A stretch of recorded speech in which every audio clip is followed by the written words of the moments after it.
এই বাবা দাঁড়ান তো, ছেলেটা কাঁদতেছে কেন? এই কি হয়েছে, তুমি কাঁদতেছো কেন? আমার নাম সাব্বির, সামনে আমার মেট্রিক পরীক্ষা, আজকে ফর্ম ফিল আপের লাস্ট ডেট, এখনো ফর্ম ফিল আপের টাকা জোগাড় করতে পারি নাই। আমার মনে হয় পরীক্ষা দিতে পারবো না। আরে কান্নাকাটি বন্ধ করো, টাকার জোগাড় হয় নাই কেন? তোমার আব্বা আমাকে বলো নাই টাকার কথা? চলো। আমার বাবা নাই, মা আছে, মানুষের বাসায় বাসায় কাজ করে, যে বাসায় কাজ করে সে বাসায় এখনো বেতন দেয় নাই। এই কারণে আমার মা আমার ফর্ম ফিল আপের টাকা দিতে পারে নাই। আমার মনে হয় আমি ফর্ম ফিল আপ করতে পারবো না। আরে আচ্ছা, তোমার ফর্ম ফিল আপ করতে কত টাকা লাগবে? 14,500 টাকার মতো। আমার কাছে তো 5,000 টাকার বেশি নাই। শিরিন, তোমার কাছে না টাকা আছে? ব্যাগে দেখলাম 10,000 টাকা দাও তো। এক্সকিউজ মি, আমি অনলাইনে শাড়ি অর্ডার করছি, আজকে ডেলিভারি হবে। 10,000 টাকা আমি আলাদা করে শাড়ির জন্য রাখছি, তোমার আমি এই টাকা দিব কেন? আরে শোনো নাই, সাব্বির টাকার জন্য ফর্ম ফিল আপ করতে পারতেছে না।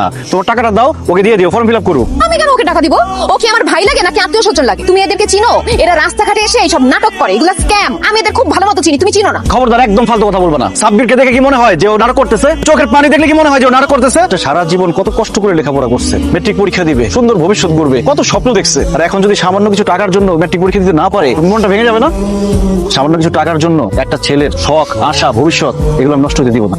তুমি অনলাইনে ড্রেস অর্ডার করছো, এটা আজকে না কিনলে আরেকদিন কিনতে পারবা, কিন্তু আজকে যদি ফর্ম ফিল আপ না করতে পারে, ওর জীবন থেকে একটা বছর নষ্ট হয়ে যাবে। তুমি বুঝতে পারতেছো? প্লিজ তুমি আমাকে টাকাটা দাও, আমি বাসায় গিয়ে তোমাকে সব টাকা ফেরত দিয়ে দিব। থাক, তোমার আর কোনো টাকা ফেরত দিতে হবে না। আমার টাকার পিছনে পড়ছো না, নিজের জন্য কোনো কিছু রাখবে না, সবাই সব দিয়ে দিবা না। দাও, সবাই বিদায় দাও। সাব্বির, এখানে 15,000 টাকা আছে, আশা করি তোমার ফর্ম ফিল আপ হয়ে যাবে।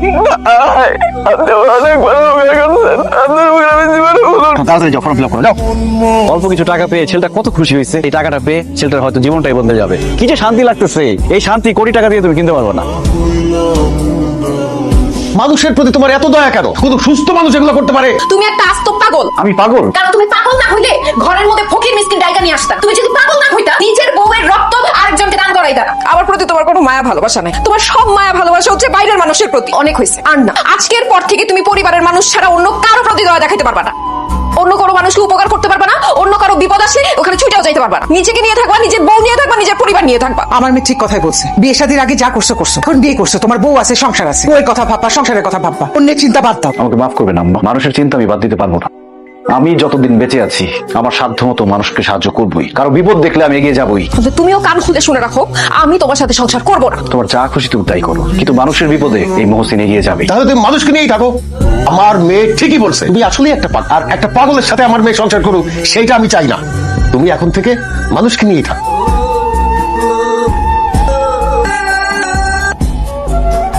আমি পাগল না শিরিন।